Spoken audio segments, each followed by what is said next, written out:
What other responses have there been to the arguments for theological and logical fatalism?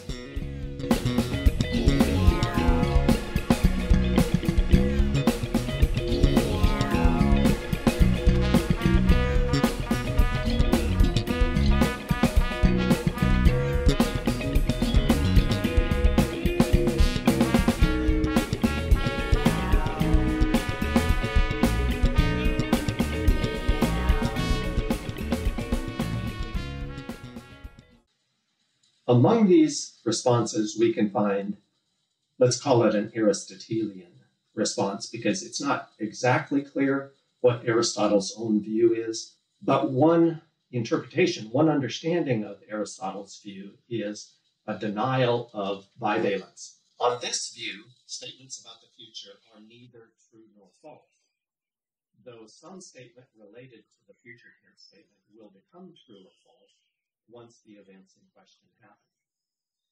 You can find such a view in contemporary philosophy, philosophy of the last 100 years, in the work of Peter Geach. Peter Geach says, the future isn't real. The past is real, the present is real, the future is not yet. It's not like it's out there and we're moving toward it. Instead, it's like a carpet that hasn't been unrolled yet, and it unrolls as we go through time. This provides a nice basis for explaining why the future is open and the past is closed. Anything that is real is over and done with. Anything that is real is fixed and permanent. Anything that's not real is yet to be made. The future is that. And so there aren't any truths about the future. That's the Aristotelian response to the arguments for logical and theological fatalism. Notice there's some connection between denials of bivalence and open theism, although open theists don't always resort to denials of bivalence to defend their view, but they could. Here's another view. This is the Boethian view. Boethius said God is outside of time. Strictly speaking, then, God has no foreknowledge, no forebeliefs, nothing like that. So the problem doesn't even get off the ground. The premise that says, if you're going to get up at 9 a.m. tomorrow, God has always believed that you're going to get up at 9 a.m. tomorrow, turns out to be false or misleading, because everything is immediately present to God. That's what the doctrine of eternity is supposed to involve. And so in the absence of beliefs in advance, there's no worry about the loss of freedom, any more than there would be about what you're presently doing and God's awareness of what you're presently doing. We've already seen Occam's response to the argument, though it's pretty clear that the Occam response to the argument is not persuasive enough when it comes to the issues of theological determinism. It may be better when talking about logical fatalism, logical determinism, but it doesn't seem decisive, conclusive about theological fatalism, although it does give you a way of trying to avoid the argument. You just say God's beliefs in the past are really soft facts about the past. In addition, Harry Frankfurt's denial of the principle of alternative possibilities gives a way of avoiding the argument by saying it has a false premise. Frankfurt didn't have any particular stake or view on theological determinism, logical determinism. He was more interested in the question of free will and the connection between autonomy and responsibility and that sort of thing. So his view has to be taken by people who have an interest in these metaphysical issues and extending it to them. When you do so, it turns out that theological determinists have an affinity for the Frankfurt position. But they're not the only ones who could embrace the Frankfurt rejection of the argument for determinism, either logical or theological. So that leaves us with Molinism. Molinism is the standard, most widely endorsed position in the middle that affirms full sovereignty and human autonomy and freedom of just the sort that libertarians cherish. It is a compatibilist position. It says the freedom and foreknowledge problem is not a problem at all. The two are not incompatible.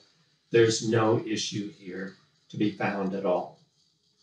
The standard view is that Molinism is also the only really interesting middle position between open theism and theological determinism. To get to that conclusion, you can say, look, the Aristotelian view that denies bivalence, that's the sort of thing that will turn you into an open theist. If you deny bivalence, then God simply can't know in advance what the future will be like. That's just what open theists endorse. They have a limited account of omniscience and foreknowledge.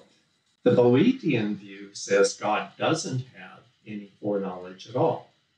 Is that a middle position between open theism and theological determinism? What it does is invite the incompatibilists to rephrase the argument. You can do so. If God knows in the eternal present, which is eternity, that you are going to get up at 9 a.m. tomorrow, you're going to get up at 9 a.m. tomorrow. Now, is what God knows in eternity fixed, immutable, and permanent? Well, it would have to be, because there's only one instant, which is the instant of eternity. It doesn't start and move in any way at all. There can't be any sort of change involved, because that would require temporal extension of one sort or another. So everything about the eternal moment is fixed and permanent. Notice we had a bridge principle that connected the necessity of the past through logical entailment to a loss of choice. It looks like if you go the Boethian route, you just are going to endorse, you're just going to face a different bridge principle. What's true about eternity is itself fixed and immutable.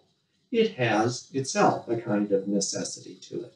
Notice, immutable is a modal notion, the impossibility of mutating. So if change is something that happens only within the temporal realm, the eternal realm is changeless and immutable, and hence has a kind of necessity to it. And then there's a bridge principle. Bridge principle says if you've got this kind of necessity and that kind of necessity is linked by entailment to something else, namely you're getting up at 9 a.m. tomorrow, then there is no choice about you getting up at 9 a.m. tomorrow. As we've seen, a rejection of the principle of alternative possibilities doesn't generate a middle position either. It may be compatible with there being a middle position, but it doesn't generate one. Furthermore, the Occamist distinction between hard and soft facts doesn't itself generate a middle position. It just points to the possibility that there may be such a position to be articulated. So if you're thinking about this middle position, what does it look like? Is there any alternative to Molinism?